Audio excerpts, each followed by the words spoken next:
So yan mga ka-chicken, magandang araw mga ka-chicken.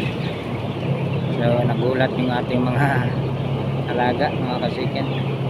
So bali 10 days na yung mga alaga natin mga ka-chicken. Ayan, 10 days na po yung mga alaga natin mga ka-chicken. So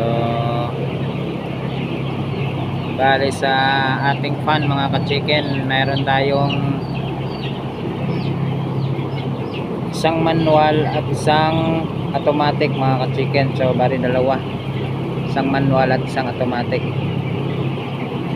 So dalawa yung fan natin mga ka-chicken.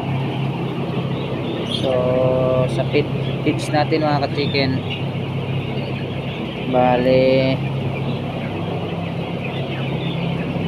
starter na yung feeds natin mga ka-chicken. Bali nag-start na tayo mag-mix mga ka-chicken ng booster at starter 8 days to 9 days. So bali ayan, mixing yung ating feeds, mixing sa starter at booster mga ka-chicken. So ayan,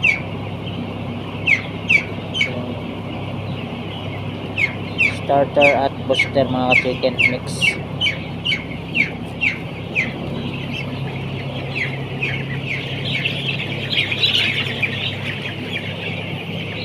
So yung ating feeder line mga ka-chicken, ating plates feeder adjust.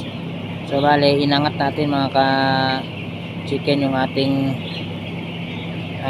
feeder line para wala ka ganong masasayang mga ka-chicken, kasi pag binaba natin tapos nakaangat yung kumbaga ganito, naka-abre, ayan, pinakabukas, maraming kasayang na feeds mga ka-chicken, kasi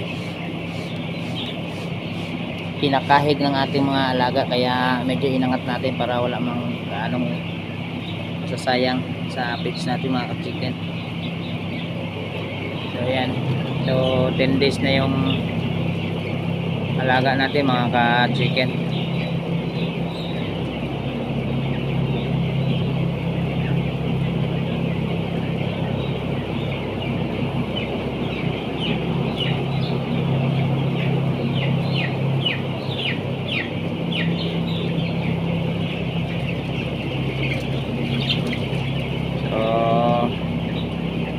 Hanggang dito na lang ating video mga ka-chicken. Thank you for watching mga ka-chicken. God bless you all mga ka-chicken, and bye bye.